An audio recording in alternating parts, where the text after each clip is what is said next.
Call the Budget and Finance Committee meeting to order at 3:01. 301. 3:01. Okay. And I will go ahead and take roll. Yes. Oh, no. No. Bob Russ, Here. Jim Mosier, Here. Mike Galvin. Here. Right. Brian Largate might be joining us, but he'll be joining us as a member of the public if he does want. Okay. So Oh, you'll just follow the agenda. Follow the agenda. That makes it easy. It's convene meeting, roll call. Okay. Any changes to the Okay, agenda? so- right. Are there any additions or changes to the agenda? None from me. Any from you, All Jason? right. No. Okay. Then for me. Mhm. No changes. No changes. Okay. And then now we allow the public to speak, right? Oral communication. Okay. All right, Ruth, welcome. Hi, I'm Bruce Otto from Mobility. I'm pretty sure according to the Brown Act that the committee elects its own chair. Mark Smalley does not have a role to play unless he's on this committee. Committees select their own chair and they can select their vice chair. It's not a board responsibility. That's according to the Brown Act as best as I know. I wanted to say some things about topics that have come up at the last couple of meetings. Heather brought up Government Code Section 53607, which says that right now there's no treasurer. The district has no treasurer.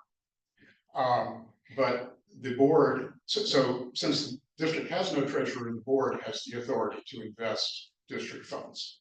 But the board can appoint a treasurer for a period of 1 year. And that happened a few years ago, but that's expired. So there's no treasurer right now. The thing I wanted to point out about Section 53607, it requires the treasurer to make monthly reports. And I know Heather and Brian Fruits tried very hard to make financial reports only be quarterly. But if the district appoints a treasurer, they will be required to make reports on a monthly basis. Now, I've known the last three district finance directors. The first one was Karen Alvarez. And all Karen did to satisfy this requirement was she would copy the bank and brokerage statements that came at the first of the month, and she would give those to the board at the second board meeting of the month. You know, it takes a week for those things to come in, and then it takes a while to get them in a packet. And so it's just copies of a bank statement, copies of brokerage statements, whatever. So it doesn't need to be a report that somebody spends hours constructing. I wanted to talk about the watershed endowment. The last cash balance statement that Heather provided showed that the watershed endowment was in the Wells Fargo checking account earning 0% interest. So to have a fund that's called endowment in a checking account is an insult to the word endowment. And I remember when this watershed endowment was created. At the time, there was a finance committee that had Chuck Hoffman and Randall Brown on it. This is about 2017. And I said that the proposed watershed endowment looked like a financial plan developed by a biologist. And everybody looked at me like, of course, that's exactly what that is. It's a financial plan developed by a biologist. And it was intended to be invested to earn money to pay for watershed activities, watershed maintenance, and so on. Now, the district spends way more than $2,000 a year. I mean, $55,000 at 4% interest would be about $2,200 a year. The district spends way more than that. So it would only be a partial payment towards that activity. But it's just sort of, I mean, if you understand why that was created and what the intent was, it's just ridiculous to have that in a checking account. And then that leads to the next, the other $6 million was as of March 31st was in the checking account. I suggested moving $5 million into the county investment pool, which would yield $200,000 a year. That's enough to pay the RGS contract for Heather. That's enough to pay for Heather for a year. If somebody would just pull the trigger and move money from Wells Fargo into the county investment pool, Now, $200,000 a year, that's about $4,000 a week. Been 8 weeks since the last finance committee meeting. The district has lost $32,000 because of that. That's money down the drain. So I thought of it, it's like opening a fire hydrant and letting it drain into the storm drain. And at $12 a unit, I figured $4,000 a week is 333 units, which is about 2 units an hour. I have to admit, that's not the worst water I've ever heard of, 2 units an hour. But that's, I mean, I don't know which way to put it, but which visualization makes it more urgent. Imagining 2 units an hour flowing from a hydrant into a storm drain, or imagining $200,000 a year that would be enough to pay the RGS contract. I think millions of dollars needs to get moved into an interest earning investment. It's just money flowing down the drain, $32,000, that's enough to make the LIRA amount that Jim has been asking for, plus the watershed, whatever these watershed grants are. I mean, the board is just letting money go down the drain. May I answer that last question? We did transfer 3.4, approximately 3.4 in May to the Santa Cruz County Fund as requested. That So- was by, Okay, so Heather spent a lot of time telling us no one had the authority to do that. Mhm. So how did somebody do that if no one had the authority? The board never authorized it. Who did it? me and Heather. Okay, but I guess I'm confused because Heather said she couldn't do it.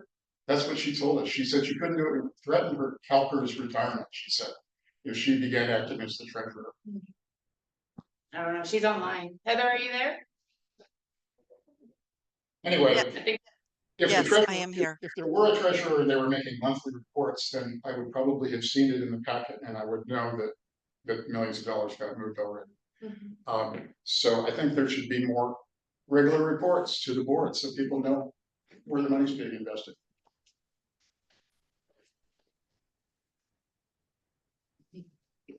I will also respond, I guess you and I were on similar wavelengths, Bruce. I think it was 2 budget meetings ago, and I hadn't even heard this. But when I was just looking at the financials and I saw the 6 million sitting there, I had suggested, we need to move a substantial amount of this out because it is $200,000 and there's no reason not to, basically completely risk-free. So I was glad that we did, and I did understand that was moved over a month ago. So I guess it's just out of date as far as what you were able to look up. it was discussed in a board meeting and they told us to do so. Yeah, okay. And I think that's why Heather acted on it when she did, was because we had the board's approval to do so. Is that correct, Heather? Yes, that is correct. I have paid attention to these board meetings. I wish somebody would tell me when it was approved. Which meeting? Is it in the minutes? I'm not sure. I know we transferred it in May. Let's see.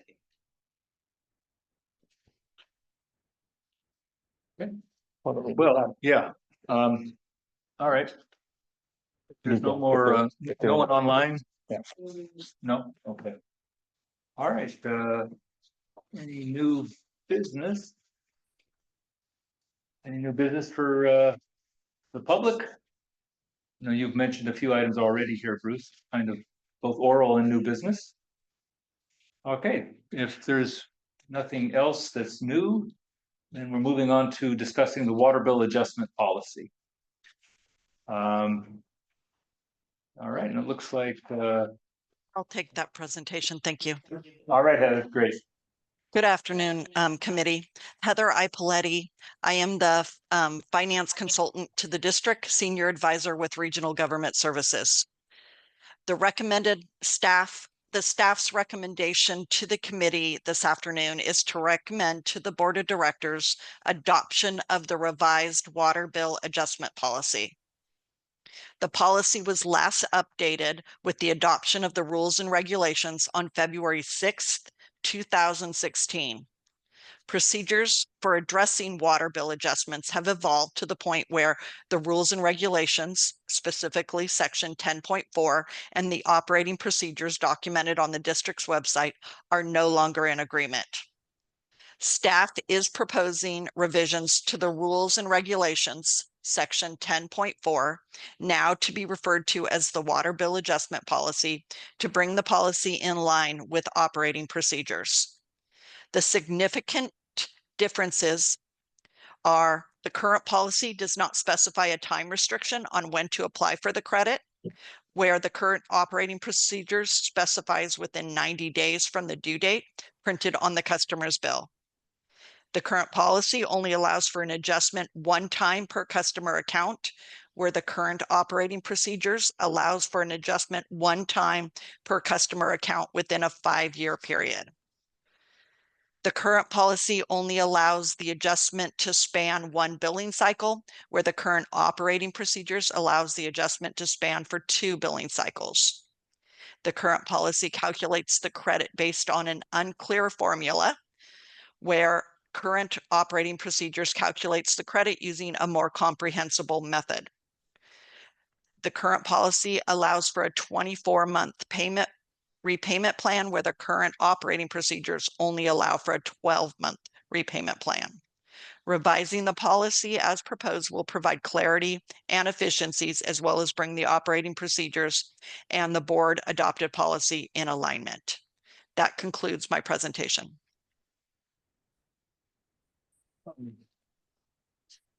Heather, if you happen to know this off the cuff, what is the more comprehensive formula for determining a leak adjustment? Or, approximately, just to get a feel for it.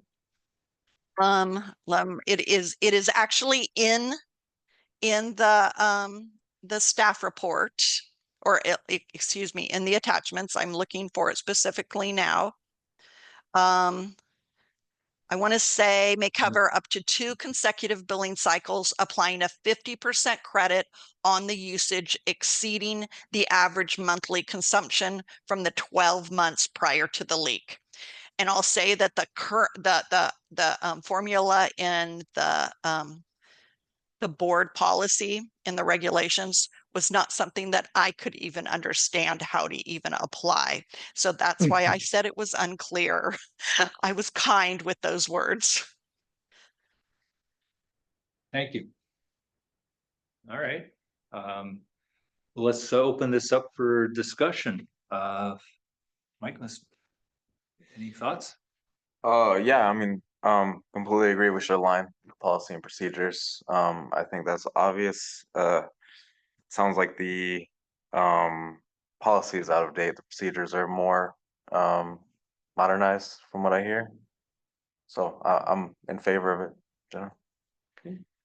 Jim? I have a couple of questions. One, how often is this used? Do we know? Do we have any sense of how often it's used and what the cost has been over? Oh, Well, you're you're muted. Sorry, I do not have that information. I am not there at the front counter, and I did not acquire that information in advance. That would one of the thoughts I have. I have actually used this once. I think it's a really good thing to have as a policy in terms of building community support. That we had a leak. We didn't know we had a leak. It was pretty major. The repair, it was really good. The district let us know, and it was really felt good that we didn't have to pay the hundreds of dollars.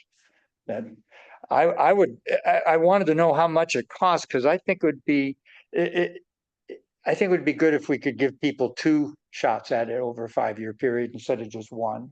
But I don't want it to mean that it's going to cost the district a lot of money. But I think I know I've talked to this with other ratepayers, and you have a leak and you think, well, should I take it or not? Oh my gosh, if I take it, then the really big leak comes, then I don't have it anymore. And I believe, isn't there a May I add some option? clarification? Yeah. Yes. Thank you. Sorry.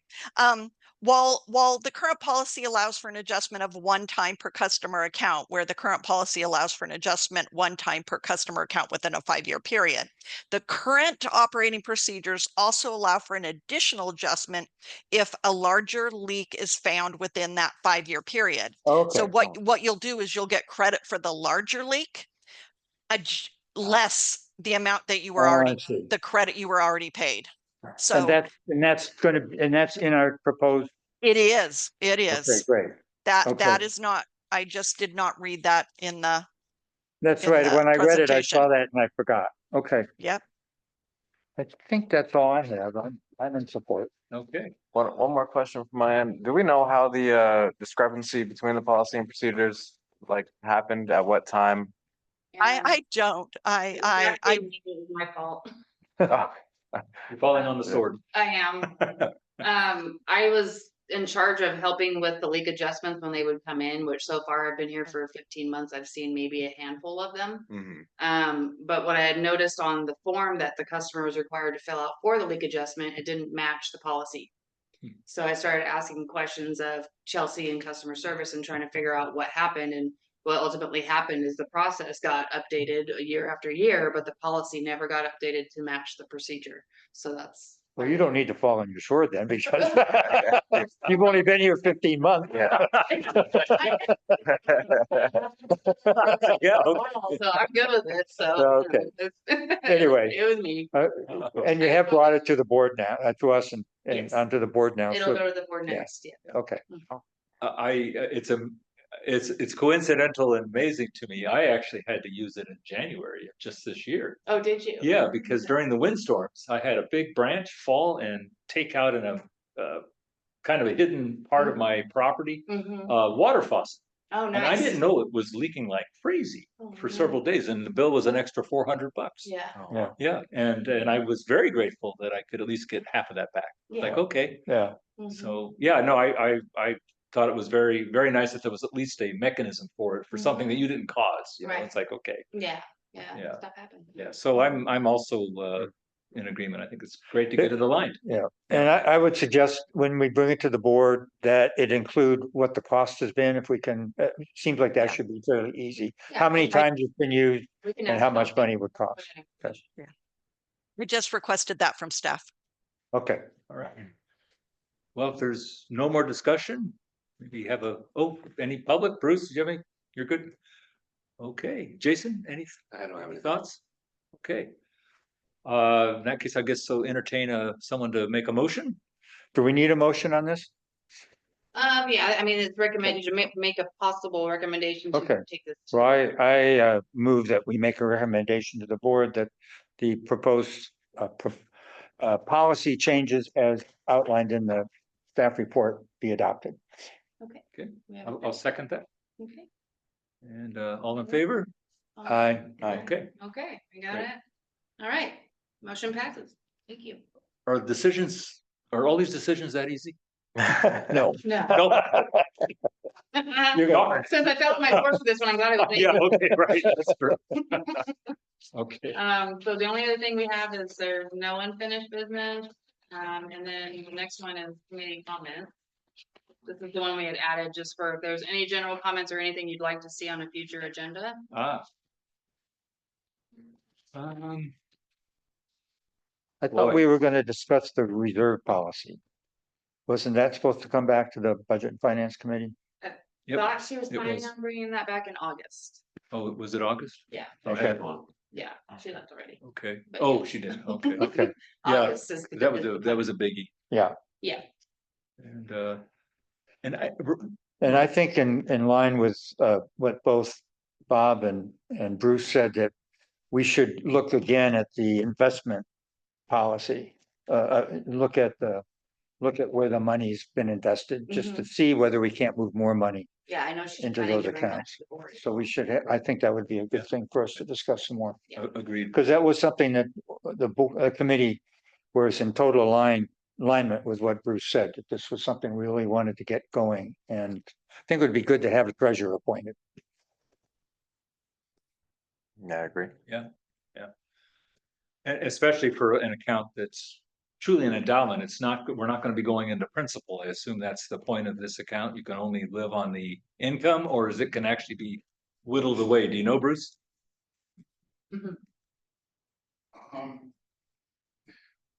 This is a bigger discussion, I think. Okay, Yeah. okay, is it? All right, then I mean, let's put it on the agenda for, let's get a little bit more information Yeah, on endowments have it and now. other Right. special accounts. Yeah. Yeah, because I know very little about it and what you say makes sense to at least look into it. And Thank you. since Heather is gone, I'll make sure that she knows about these things. And I know Anything else? in earlier budget committees, we were talking about getting cash flows and whatnot, but I think that's something that Heather is trying to work on and she has limited bandwidth. Jason, what do you think? Should that be a specific agenda item or give her a little time? Or maybe, Yeah, we can work with Heather about bringing that to the frequency of those reports. My previous job, it was a quarterly report, the cash flow. yeah, The job advertisement went live today, so Ah, we're excellent. in hope that we will have a Finance director. finance Hey, director of hey. finance. soon. the parade. Yeah, okay, very good. Good. Good, okay. Yeah, quarterly cash flow would be wonderful. Really would be. All right, I have no other issues to add. Jim or Mike? No? I just want to say we're really glad to have you, Jason, Oh, as boy. general manager, and look forward to working. I appreciate it and I look forward to working with you all, Mhm. Right. even Bruce. Yes, thank you. All right, All right. okay, I guess if there's no other business, we'll move to adjourn. Okay. 3:22. Wow. One of the shortest meetings we've had, except for the one that got canceled. Yeah, that's true. That qualifies as even. They're not all as easy and they're probably not all as fast either. No.